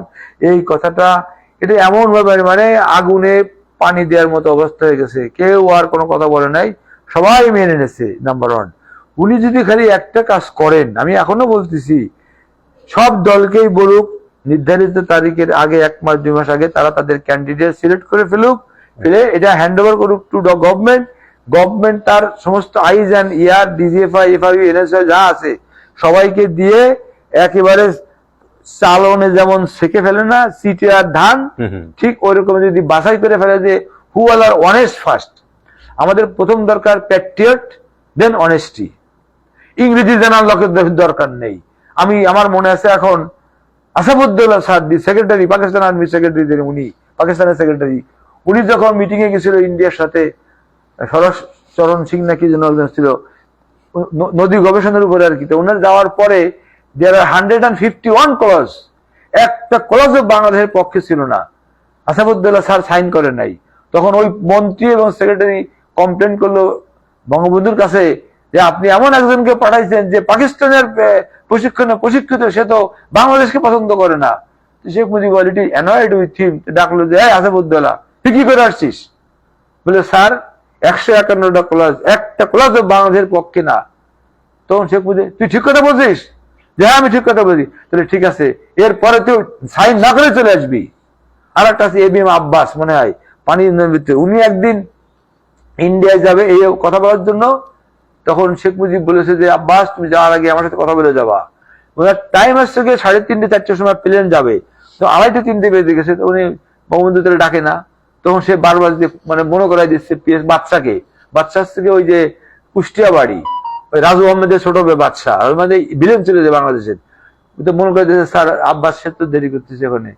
তখন উনি আসলেন, শোনো আব্বাস, আমি তো তোমার এই লাইনে এক্সপার্ট লোক না, তোমার একটা কথা খালি বলতে আসছি, যা কিছু করো না কেন আমার দেশের স্বার্থের বিরুদ্ধে তুমি সাইন করবা না।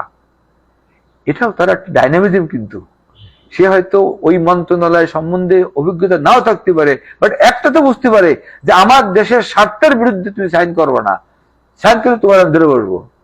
তো এটাও কিন্তু একটা, আমি বলবো তার একটা দেশপ্রেম তার ছিল। তাহলে এখনই কি পলিটিক্যাল পার্টিরা পারবে? এদেরকে পারতে হলে আমি মনে করি সহিভাবে আগে অনেক পলিটিক্যাল পার্টি, ধরেন ডক্টর ইউনূসের প্রিয় পলিটিক্যাল পার্টিও আছে এর ভেতরে যারা নেতৃস্থানীয় আছে তারা স্টিল মানে লিডার্স ইন বিইং, মানে এখনো লিডার হয়ে সারে নাই। এর ভেতরে ফিনান্সিয়াল করাপশনের মানে কমপ্লেইন আসছে, তারপর নারী ঘটিত কমপ্লেইন পাওয়া যাচ্ছে। তাইলে এরা কি আগে পরিপক্ক নেতায় পরিণত হওয়ার পরে আপনি নির্বাচনের জন্য নাম দিতে বলতেছেন? পরিপক্ক না, আমি বলি যে আগে তাদের সততা দেশপ্রেমটাকে বাছাই করা হয়ে যাক, ওই যে বিভিন্ন ভাবে। তারপরে তারা যদি ইলেকশন করে জিতেও যায়, ওথ পড়বে না। আগে তারা আর্মির আন্ডারে একটা ট্রেনিং হবে, do's and don'ts, manner and etiquettes. আর সিভিলের আন্ডারে আরেকটা হবে আইন কানুন জানার বিষয়ে, 1 মাস ট্রেনিং হবে। এই তার মধ্যে যদি স্পুন ফর দিয়ে খাওয়া শেখানো হয় সেটাও করতে হবে, ওরা তারপরে তারা যাবে। তাহলেই হবে এই দেশটা ওইরকম হতে পারে। আমি মনে করি এটা ওকে আইন করতে পারে যে আর্মির লেখাপড়া জানেন না, খালি প্যারেড পিটি করে। ফ্রান্স থেকে পিনাকি তো বলতেছে যে বেগম খালেদা জিয়াকে রাষ্ট্রপতি করে ফেলতে। তা আপনার কি মনে হয় যে ডক্টর ইউনূস 1 বছরের জন্য তো অ্যাটলিস্ট বাংলাদেশের হেড অফ দ্য স্টেট ছিলেন, তো এইরকম অবস্থায় ডক্টর ইউনূসের কি কোনো অপশন আছে যে পিনাকির যে প্রেসক্রিপশন ওখানে স্পেস করার? ওইটা আমি দেখেছি। ওইটা উনি বলেছেন যে ম্যাডাম খালেদা জিয়াকে রাষ্ট্রপ্রধান হিসেবে নিয়োগ করা, প্রেসিডেন্ট হিসেবে, তাহলে কি 3 বারের প্রধানমন্ত্রী মহিলা হিসেবে। উনি বলছে এটা ইট will B record for the country and for her.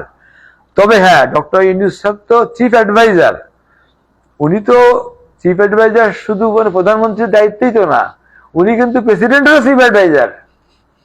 I remind you now today, justice Habibur Rahman chief adviser ছিলেন 1996 সালে, যেসব জেল নাসিম কু করলো। আমি তখন G2 অফ বিডিআরে, জাহাঙ্গীর স্যার তখন সেক্টর কমান্ডার, আর এজাজ তখন ডিজি বিডিআর। তো উনি মানে কু হয়ে গেছে, নাসিম স্যাক্ট হয়ে গেছে তখন, বাট দেশে কিন্তু তখন একটা গৃহযুদ্ধ লাগার মতো অবস্থা। তখন জেনারেল আকবর আখতার তখন ছিল, ওনার ওই প্রধানমন্ত্রীর সঙ্গে ছিলেন মিলিটারি সেক্রেটারি প্রাইম মিনিস্টার। উনি চলে যাওয়ার পরে ওই জাস্টিস হাবিবুর রহমান সাহেবের সাথে উনি ছিলেন আর কি। আমি তখন রাত 1টা বাজে, তখন আমি ফোন করলাম আকবর আখতারকে যে স্যার, প্রেসিডেন্ট তো একটা ঘোষণা করছে, প্রেসিডেন্ট অ্যাড্রেস করেছে, হাবিবুর রহমান স্যার তো কিছু বললো না, উনি কি বলবে? মানে উনি চিফ অ্যাডভাইজার না? যদি ক্ষুধা না করুক দুর্ঘটনা ঘটে, ওনাকে তো জিজ্ঞেস করবে আপনি চিফ অ্যাডভাইজার কার? প্রধানমন্ত্রীর দায়িত্ব পালন করছেন সেটা ঠিক আছে, but chief adviser to the president also, ওনাকে এটা বলতে হবে ওনার দায় সিদ্ধান্ত ঠিক হয়েছে না হয়েছে। তখন উনি আবার যে বললেন ওনারে যে স্যার আমি একটু কথা বলবো, বলেন। তো স্যার আপনাকে কিন্তু দায়িত্ব পালন এটা বলতে হবে, এটা তখন কিন্তু উনি রিয়েলাইজ করছে, তাই তো তখন একটা বক্তব্য দিছিল যে মহামান্য রাষ্ট্রপতি তার পদাধিকার বলে যে সিদ্ধান্ত নিয়েছে, একক সিদ্ধান্তে এই কাজটা করে যায়। নো, একক সিদ্ধান্ত করলে আপনি তো অ্যাডভাইজার হয়ে গেছেন, আপনি তাহলে আপনি বলতে হবে যে ওনার সিদ্ধান্ত যা করেছে আমি একমত না। একদিন রিহার্সেল করায় ওনাকে পাঠালাম, স্যার ওনাকে যে বলেন। তারপরে উনি কিন্তু বক্তব্য দিয়েছিলেন, there by it was clear যে আব্দুর রহমান বিশ্বাস স্যার ওয়াজ রাইট, মানে প্রেসিডেন্ট যখন ছিলেন। তো দুর্ভাগ্যটা কার? জেনারেল আইনুদ্দিনের। প্রেসিডেন্ট কিন্তু চেয়েছিলেন জেনারেল আইনুদ্দিনকেই প্রেসিডেন্ট বানানোর জন্য, after the removal of general Nasim, সেনাপ্রধান বানানোর জন্য। তখন উনি আসলে ভাগ্যতে নাই, উনি বললেন যে স্যার আমার সেনাপ্রধান ঢাকায় আপনার খুব ক্লোজে আছে স্যার, ওনাকে বলেন স্যার। তখন চিন্তা করে, উনি তো আইনের লোক, তখন বুঝছে যে এই লোক হবে না।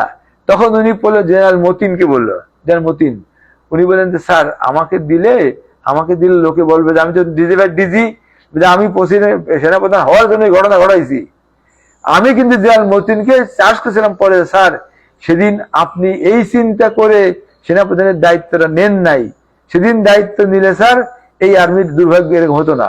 মানে মাহবুব স্যার তো আশা করে নাই, he was just suddenly he has been told to take over because when General Moti did not take it. তো স্যার কিন্তু স্যারের স্যার আমাকে মাফ করবে যদি আমি ভুল বলে থাকি, আমি এবং উনি আবার আমাদের মহাসচিবের আত্মীয় বোনের হাজবেন্ড, তো মাহবুব, হ্যাঁ he still continued after the regime change. কে?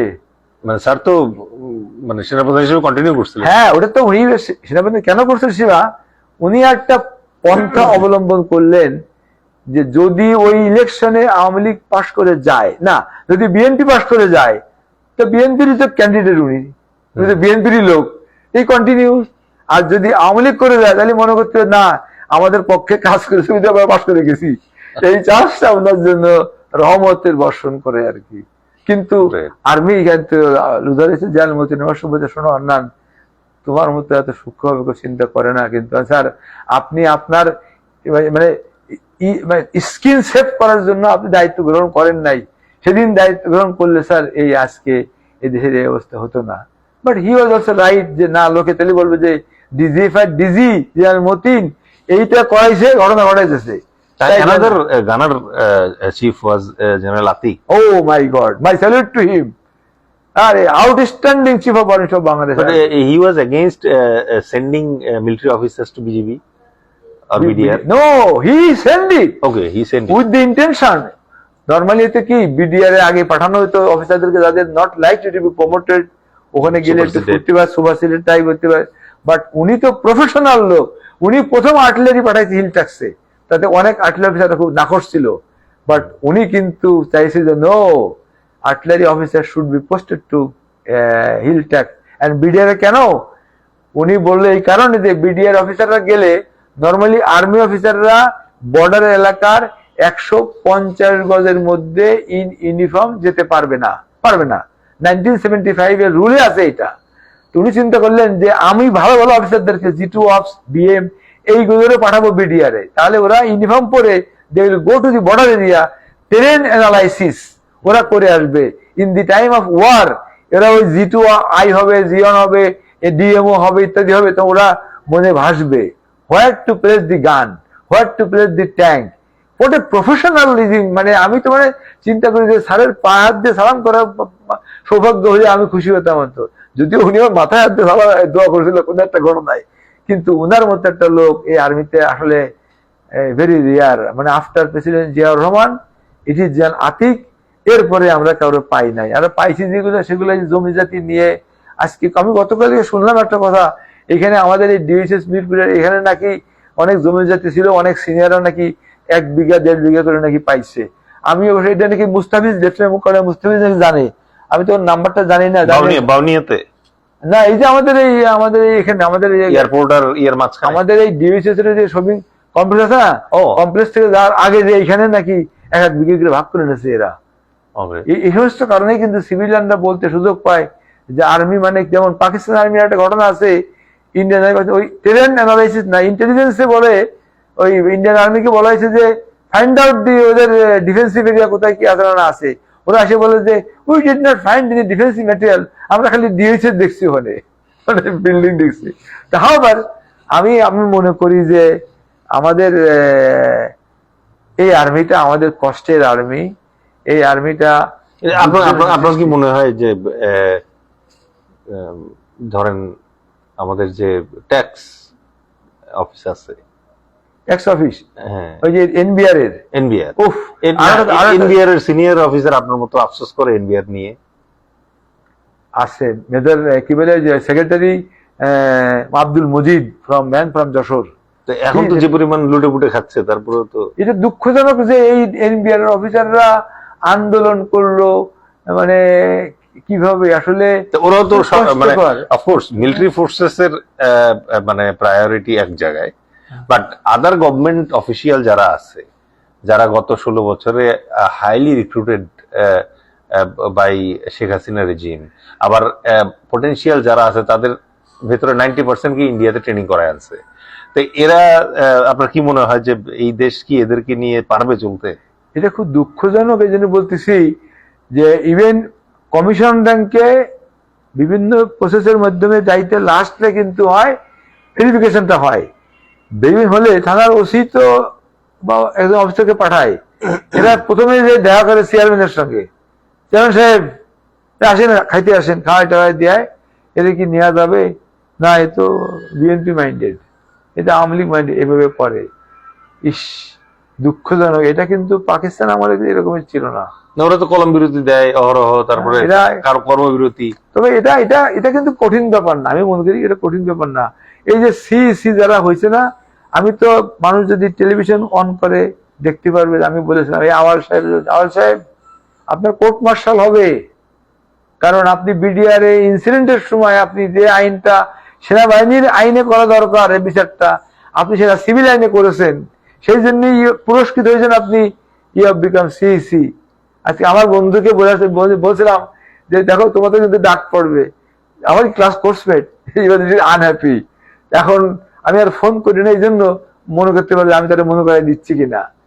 আবু হেনা সাহেব কিন্তু এখন আনটাচ রয়ে গেছে, গোপালগঞ্জ বাড়ি, সিইসি উনি কিন্তু ছিল। 96-এ উনি ওই সিভিল আর প্রশাসনিক ক্যাডারের আর পুলিশ মিলিয়ে ওই যেখানে বিএনপির ডেন, সেখানে পাঠাইছে আর্মি, নেভি, এয়ারফোর্স, বিডিআর। আর যেখানে আওয়ামী লীগের ডেন, ওখানে পাঠাইছে থিঙ্কিং যে লিস্ট ভালনারেবল এরিয়া, যাতে সিল মারতে পারে। এই কাজটা কিন্তু উনি করেছেন। 12টার সময় অমসিন কালি শেষ, ব্যালট পেপার শেষ।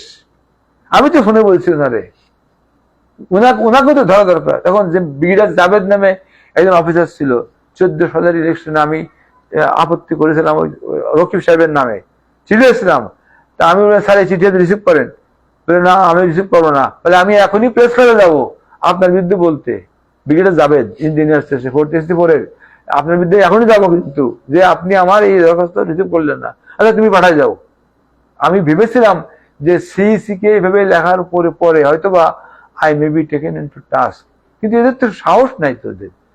মানে আমি মনে করি এই জন্য যে one has to have the guards, তা তো নাই। কারণ ওই সময় টাকা পয়সার লোভ, পদোন্নতির লোভ, আর শেখ হাসিনা তো ছাত্রলীগদের দমন করতো। ও বলতো না যে আমার ছাত্রলীগদের, যেমন কাদের বলছে আমার ছাত্রলীগের যথেষ্ট ওদের দমন করার জন্য, তাই তো করেছে। বাট আপনার কাছে মাঝে মাঝে খারাপ লাগে না যে আসলে মেজর দুর্নীতিটা তো গভর্নমেন্ট অফিসিয়ালরাই করে, পুলিশ অফিসারদেরও দুর্নীতি আছে। কোনো পুলিশ অফিসার কখনো পুলিশ অফিসারের এগেনস্টে কোথাও কিছু বলেও না, কোথাও কিছু লেখেও না। কোনো গভর্নমেন্ট অফিসার কখনো কোনো গভর্নমেন্ট অফিসারের এগেনস্টে কিছু বলেও না, লেখেও না। এক তাপসী রাবে নামে এক মেয়ে, যে এসিল্যান্ড ছিল বোধহয়, অ্যাসিস্ট্যান্ট কমিশনার ল্যান্ড, সে ডক্টর মোহাম্মদ ইউনূস যখন টেক ওভার করলেন, তার 1 সপ্তাহের মাথায় বলল, খুব অশ্রাব্য ভাষায় একটা স্ট্যাটাস দিল, দিয়ে বলল যে আপনি প্রধান উপদেষ্টা হয়েছেন, আপনার ডেইজ আর কাউন্টেড। তো পরে তাকে মানে ফার্স্টে সাসপেন্ড করা হলো, তারপরে গিয়ে এই গতকালকে তার আসলে ফাইনালি মানে চাকরিচ্যুতি হইল, বরখাস্ত হলো। এবং এটা নাকি বাংলাদেশের মোটামুটি গিনিস রেকর্ডের মতো একটা ব্যাপার যে কারো চাকরি গেল। হোয়ারেজ আর্মি অফিসারদের চাকরি, অথবা আর্মির সোলজার যারা আছে, সৈনিক যারা আছে, তাদের চাকরি তো আমরা আর্মিতে থাকতেই আপনারা বলতেন আর্মির চাকরি কচু পাতার পানি। আমরা মাস্টার হলে থাকি, মাস্টার হলে। হ্যাঁ, আর মানে যেসব কাজের কচু কাজ পাতার নাই, উপরে হ্যাঁ। যেরকম পানিটা থাকে একটু এদিক ওদিক হলে পানিটা যেরকম গড়ায় পাতা থেকে পড়ে যায়, আর্মির চাকরিটা ইজ সো ভালনারেবল। অ্যাবসলিউটলি। তো সেই জায়গায় আপনার কি মাঝে মাঝে খারাপ লাগে না যে এটা আমরা আমি খুব বলি, বেশি সমালোচনা করছি? জেনারেল নাসিম যখন সেনাপ্রধান থেকে অব্যাহতি পেলেন তখন উনি ডক্টর কামাল হোসেনের কাছে গিয়েছিলেন। স্যার আমাকে নিজেই বলেছেন এই কথাটা, গেছিলেন তখন। আমিও পরে গেলাম, মানে স্যার এই সংবিধান যখন আপনি লিখছিলেন স্যার, তা আর্মির প্রতি স্যার আপনি আনকাইন্ড কিছুতে লেখেন নাই। উনি বলেছেন হান্নান শোনো, আমরা আসলে জেনারেল উসমানী সাহেব যেহেতু আর্মির লোক, তো ওই আর্মির সাইডটা আমরা ওনাকে দায়িত্ব দিয়েছিলাম। উনি তো general Osmani is very tough, no doubt, very tough, এবং মানে আনপ্যারালাল টাফ। সো উনি কিন্তু আর্মির কোনো মাস্টার করতে ওখানে যায় নাই। এখানে আমি আরেকটা কথা না বলে পারছি, sorry, during my service in SSF, SSF একটা লাল বই আছে, সেখানে do's and don'ts all this thing লেখা আছে, কোড অফ কন্ডাক্টের। হ্যাঁ। তো ওখানে কিন্তু বিকজ এসএসএফ অফিসার কিন্তু গুলি মেরে ফেললে তার কিন্তু প্রশ্ন হবে না, মাফ। তখন পিজিআর এবং এসএসএফ দুইটারই দায়িত্ব কিন্তু ফিজিক্যাল প্রোটেকশন দেওয়া টু ভিআইপি, ভিভিআইপি, রাষ্ট্রপ্রধান, প্রধানমন্ত্রী বা বাইরে থেকে আসলে এদেরকে হয়। তো লাল বইটা যখন লেখা হয়, তো আমাদের একজন সিনিয়র অফিসারের আত্মীয় হিসেবে লিখছে ওটা। লেখার পরে উনি তাকে ডিকটেশন করেছে যে এটা লিখে দেন যে PGR will be under command of SSF. না, এসএসএফ এর আন্ডারে পিজিআর, হ্যাঁ, আন্ডারে থাকবে। তখন সব লেখাটা করলে ম্যাডামের তখন পিএস ছিল, ওয়ান ছিল ডিউক, সাইফুল ইসলাম ডিউক, ও নেভির অফিসার ছিল। তো ও আমাকে বললো স্যার একটু আসবেন। কেন বলো? বলে আসেন স্যার একটু। আমি ওই বললো স্যার দেখেন তো স্যার, এই যে এই মিশনটা যে লিখছে স্যার, লেখা ঠিক আছে কিনা? আমি না ঠিক নাই। কেন ঠিক নাই কেন স্যার? বলে এসএসএফ এবং পিজিআর দুইজনেরই দায়িত্ব হচ্ছে গিয়ে ভিভিআইপি, মানে prime minister, president and declared VIP coming from the abroad, তাদের নিরাপত্তা নিশ্চিত করার জন্য দুজনেরই দায়িত্ব ফিজিক্যাল প্রোটেকশন দেওয়া। যদি পিজিআর কে এসএসএফ এর আন্ডারে দেওয়া হয়, এন্ড ইফ দি এসএসএফ এর ডিজি কোনো কায়েস থাকে, কম্প্রোমাইজ হয়ে যায় যদি, সেটা যদি দায়িত্ব নেবে সে, লাইক সাউথ কোরিয়া। সাউথ কোরিয়ার পিজিআর কি বলে এসএসএফ এর ডিজি তো বেশি মেরে ফেললো, তাহলে কি হবে? Will be there to rescue him. দুইজনেরই একই মিশন থাকতে হবে, একই এম থাকতে হবে, ফিজিক্যাল প্রোটেকশন দেওয়া। ফলে একজন যদি ফান্না খান হতে চায়, আরেকজন তারা হল ডাউন করে ফেলবে। হ্যাঁ, তখন আমাদের মারা গেল Hasan Arif sir, he was attorney general, he was brought in the SSF এ। আনার পরে আমাকে বললো আবার যে স্যার একটু আসেন। স্যার আসছে, আমি গেলাম। তিনি বললেন যে হ্যাঁ মেজর সাহেব, আপনি এই এম অ্যান্ড মিশন ব্যাপারে কি বলছেন? আরে স্যার, আমি এই কথাটা বলেছি যে দুইটা ফোর্সেরই এম অ্যান্ড মিশন থাকতে হবে to provide physical protection to the prime minister, president or declared VIP. তা না হলে স্যার, একজন যদি কনভিন্সে কিছু করে ফেলে, আর একজন তো নিশ্চিত থাকে আমার তো তার কমান্ডে আছে, আমি আমার তো আদেশ দেয় নাই। তখন তিনি বললেন যে you are right, it has been written. The SSF এর বইটা আমার সায়েন্স এখানে আছে, আমার এই করা আছে কিন্তু জিনিসটা। এগুলো সূক্ষ্ম জিনিস, কিন্তু নীতিগীতি জানতে হবে। আচ্ছা বাবা, এই জায়গায় এখন আমরা আমাদের অনুষ্ঠানের শেষ পর্যায়ে চলে আসছি এবং আমরা খুব ইন্টারেস্টিং একটা কোশ্চেন দিয়ে শেষ করতে চাই। Of course that is political question এবং আপনার মাগুরা আসন সম্পর্কিত। তো ভেরি ইন্টারেস্টিংলি দেখা যাচ্ছে ইদানিং যে নতুন নতুন পলিটিক্যাল লিডারশিপের উত্থান হচ্ছে। এর ভিতরে এরকমও বিতর্কিত এবং সমালোচিত কিছু ক্যারেক্টারের কথা অনেকে বলছে, যারা ছাত্র উপদেষ্টাও ছিল না, কিন্তু গত 1 বছর ধরে তাদের ইনকামের সোর্স খুঁজে পাওয়া যাচ্ছে না এবং তাদের আয় এবং ব্যয়ের সাথে সঙ্গতি খুঁজে পাওয়া যাচ্ছে না। তো অনেকেই ধারণা করতেছে যে এই পলিটিক্স অলরেডি তাদের জন্য একটা ইনকাম সোর্স হয়ে দাঁড়াইছে এবং which is very lucrative income source. তাদের চেহারা দেখলে, তাদের ব্যয় দেখলে, তাদের কথাবার্তা শুনলে অনেকেই বিস্মিত হয় যে তারা এই 1 বছরের ভিতরে যে পরিবর্তিত হয়ে গেছে, তারা যদি সত্যিকার অর্থে ক্ষমতায় যায় তাহলে আসলে মানে নেক্সট এক্সটেন্টটা কি হবে করাপশনের। তো হ্যাভিং সেড দ্যাট, আমি যেটা জানতে চাচ্ছিলাম সেটা হচ্ছে যে মাগুরা 2 আসনে অলরেডি আপনার ব্যাপারে এক্সপেকটেশন ক্রিয়েট হয়েছে স্থানীয় জনসাধারণের মাঝে। অফকোর্স আপনি দীর্ঘদিন ধরে এলাকার জন্য যা করছেন তার পরিপ্রেক্ষিতে এটা হয়েছে বলে মনে হয়। তো আপনার কি মনে হয় যে এবার এলাকার লোকজন কি আপনার নেতৃত্বের ব্যাপারে এক্সপেকটেশন করতে শুরু করেছে? অ্যাকচুয়ালি আমি কিন্তু আমার নিজের কথা না বলে যদি আমি বলি যে সবাই যদি চায় যে আমরা সৎ ব্যক্তিকে আমাদের নেতা বানাবো, যে লোকটা নির্বাচনের পরে আমাদের এলাকার মঙ্গল কামনা করবে বা মঙ্গল করবে, তাহলেই কিন্তু হয়ে যায়। যেমন আমাদের এলাকায় আসাদুজ্জামান, উনি 20 বছর ছিল এমপি। উনি মাগুরা মোহাম্মদপুরের বসুর ধুলজুড়ি একটা গ্রামে একটা স্কুল 20 বছর ধরে উনি এমপি ভুক্ত করতে পারেন নাই। ওনার বাসায় আমি গেলাম, আমি তখন প্রধানমন্ত্রীর কার্যালয়ে, দেখি যে এরকম উনি বলছেন, চাচা কি ব্যাপার? বলে, বাবা এই 20 বছর ধরে আমি এমপি, 5 টার্মের এমপি, অথচ স্কুলটা আমি করতে পারলাম না, এমপি ভুক্ত করতে মান্থলি পে অর্ডার যেটা হয়। তারপরে আমি নিয়ে যাই এটা। আমি তখন নিয়ে আমার গার্লস স্কুল এবং বসুদ্ধৈর্য স্কুল একসাথে কিন্তু আমি এমপিভুক্ত করেছি, একটা পয়সা লাগে নাই। আমার গার্লস কলেজেরটা আমি করেছি, এসানুল হক মিলন সাহেব তখন শিক্ষা প্রতিমন্ত্রী, আমার রিকোয়েস্টে উনি নিজে ফাইল নিয়ে আসছে এবং সাইন করেছে নিজে। তারপরে আমাকে বলছে, মিদা ভাই বড় মন্ত্রী মানে ডক্টর উসমান ফারুককে সাইন করাবে পার্লামেন্টে নিয়ে যে, আমি নিয়ে যাচ্ছি, সাইন করে আপনাকে বলবানি। সাইন করে আমার বলছে যে সাইন হয়ে গেছে, আপনার হেডমাস্টার প্রিন্সিপালকে বলেন ব্যবস্থা গ্রহণ করতে। তাহলে সেখান থেকে আবার তো ওই যশোর শিক্ষা বোর্ডে যেতে হয়। ওই ওয়াক সাহেব ছিল ইন্সপেক্টর, ওনাকে বললাম, স্যার নাম্বার দিল। তারপরের দিন ওই রাত্রেবেলা মোটরসাইকেলে 2 দিকে পাঠানো, শালিকা মোহাম্মদপুর যায় সাইন করা আইনে। পরের দিন সকালবেলা মেজর হাফিজ স্যারের ওয়াইফ মিসেস দিলারা হাফিজ, ওনাকে বইলা সকালবেলা তখন 9:30 10টার মধ্যে এই বিভক্ত হয়ে গেল। তা আমার এগুলো করতে কিন্তু লক্ষ লক্ষ টাকা ঘুষ নেয়, লক্ষ লক্ষ টাকা ঘুষ নেয়, টিচারের জন্য, পিয়নের জন্য ঘুষ নেয়। এখন কথা হচ্ছে যে যদি সত্যিকারে আমরা দুর্নীতিমুক্ত বাংলাদেশ গড়তে চাই, তাহলে ওই যে জনগণই ক্ষমতার উৎস, এর প্রমাণের জন্য তাহলে কেন্দ্রে কেন যেতে হবে? জনগণ বলে দেবে যে আমরা ইনাকে চাই, আপনারা ইনাকে নমিনেশন দেন, তাহলেই তো হয়ে যায়। কেন্দ্রীয় সকল ক্ষমতা উৎস, এখন কেন্দ্রীয় ক্ষমতার উৎস জনগণ না, তাহলে তো যে রহমানের থিওরি ব্যর্থ হয়ে যাবে। আমার অনুরোধ থাকবে যে দলই ক্ষমতায় আসুক, এখন যে লোকে বলতেছে যে আওয়ামী লীগ যে কাজ করে গেছে, যদি সেই কাজটাই বিএনপি করে তাহলে মানুষ জামাত খুঁজে পাবে। আমি তো চাই না জামাতে দেশের ক্ষমতা, জামাত সঙ্গী থাকুক, যেমন একসময় 91 ছিল। আমাদের এখন কালকে আমার ইঞ্জিনিয়ার বলে গেল, স্যার জামাত যে কি করতেছে সব বিএনপির নামে। বিএনপির লোকেরা কি সে খবর রাখে? আমি জামাতের বিরুদ্ধে বলতেছি না, যদিও জামাতের 2 জন মন্ত্রী ছিল, আলী হাসান মুজাহিদ এবং মতিউর রহমান নিজামী, তাদের বিরুদ্ধে কেউ একটা কথা বলতে পারেনি। দে আর সো অনেস্ট। বাট মেন কথা হচ্ছে যে সরকারকে চাইতে হবে যে আমরা দুর্নীতিবাদ লোকদেরকে পার্লামেন্টে আনবো না।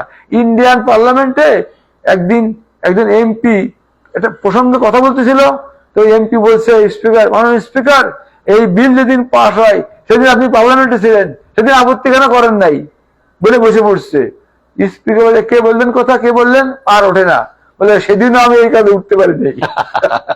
সেই জন্য আমি বলছি কি, আপনি কি মানে আমি আশা করবো ভোটারদের আমার এলাকার মানুষ যদি সত্যিকারে তাদের মঙ্গল তারা নিজেরা কামনা করে, তাহলে তারা বলুক স্বাধীনতার পরে এই পর্যন্ত যতগুলো এমপি ওই এলাকায় হয়েছে তারা কি কি ভালো কাজ করেছে তাদের জন্য, আর তার জামাই তার শালার জন্য কি কি কাজ করেছে। খালি তালিকা বের করে ফেলুক, শ্বেতপত্র বের করে ফেলুক, যার ভারী হয়ে পাল্লা তাদের নমিনেশন দিক, দেখি তারা কি করতে পারে। এলাকার জনগণের তো দোষ নাই, কারণ স্যার গত 3টে ইলেকশনে তো আসলে ওদের ভোট দেওয়ার সুযোগই দেওয়া হয়নি। সেটা তারা সুযোগ পায় নাই, কিন্তু এখন পাইতে যাচ্ছে। এখনো কি তারা বলবে আমরা সৎ লোকরা চাই? আমাকে তো একজন বলছিল যে রাস্তা করলে ভোট হয় না, আবার এতে গান হয় না। আমাকে বলে, হে কিছুই পাস না চাচা, এতে গান হয় না, মানে আমারে বলে গান হয় না, মানে কি পয়সা দিলে গান হয় না? তাহলে যে লোকটা পয়সা দিয়ে ভোট কিনবে, ওর প্রথম কাজ হবে ভোটের পাস করার পরে ও সেই টাকা তোলা। তো সেই টাকা তুলতে গেলে তো অর্ধেক টাকা হবে কেমন এসে, এজন্য সরকারকে চাইতে হবে।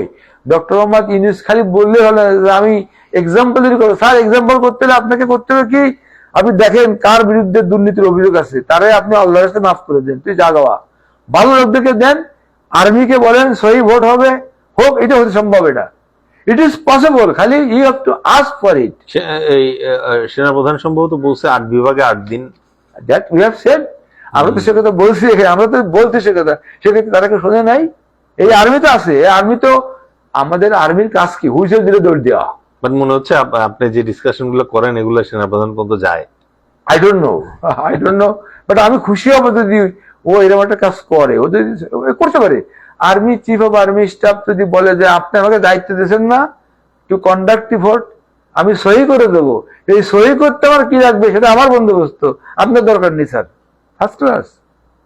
Thank you. আপনার এলাকার মাগুরা 2 আসনের জনগণের জন্য আমার- লাস্ট কিছু বলতে চান? আমার তাদের জন্য একটাই কথা, তোমরা যদি মনে করো যে আমি তোমাদের জন্য মঙ্গলজনক কিছু করতে পারি, আমি সেটা করব, কিন্তু টাকা পয়সা খরচ করে তোমার আমার বাড়ির, আমার বাপের জমি বিক্রি করে, মার্কেট বিক্রি করে আমি সেটা করতে পারবো না। করবো না কি জন্য, বিক্রি করে যদি করি আমি, তাহলে আমার প্রথম কাজ ওইটাকে আবার বানানো, তোমরা কিছু পাইবা না। আমি এটুকু বলতে পারি, আমার এলাকার মানুষ, মা একটা সুস্থ বাচ্চা যেন প্রসব করতে পারে, তার মেয়েটা যেন সুন্দর করে লেখাপড়া করতে পারে, ওই ছেলেরা যেন, আমি তো বলছি ডক্টর ইউনূস কোন এক সময় আলোচনা আছে, তুমি বলছে যে তুমি আগে ইলেকশনটা করো আমি দেখবো। আমি স্যার আপনি আমার এলাকা থেকে স্যার এই 5 বছরের মধ্যে স্যার 5000 লোকের বিদেশে পাঠাই দিন স্যার, আর কিছু লাগবে না, ওরাই গড়ে তুলবে এলাকাটা। উনি এটা কোনো ব্যাপারই না, এটা কোনো ব্যাপারই না এটা। এখন তারা কি সেটা চায়? যদি মনে করে আলী মানে দেশে থাকলে তাদের লাভ বেশি হয় মনে হয়, but it actually it's not like that.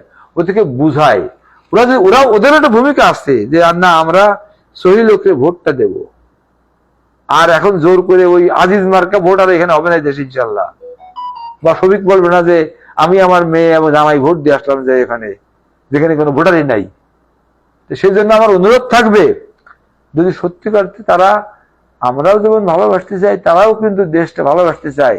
এখন যদি যুদ্ধ বেঁধে যায়, কেউ কিন্তু ইন্ডিয়ার পক্ষে যাবে না, বাংলাদেশের পক্ষে যাবে। তাদেরকে আমি ছোট করবো না, শুধু বলবো তোমাদের কাছে আমার অনুরোধ, তোমরা আমাকে ভোট দিও না, যে লোকটা সৎ, যে লোকটা তোমাদের রিলিফ সামগ্রী চুরি করে বিক্রি করবে না, তারা তোমরা ভোটটা দাও। Thank you so much sir. Welcome, thank you very much. আসসালামু আলাইকুম। আসসালামু আলাইকুম।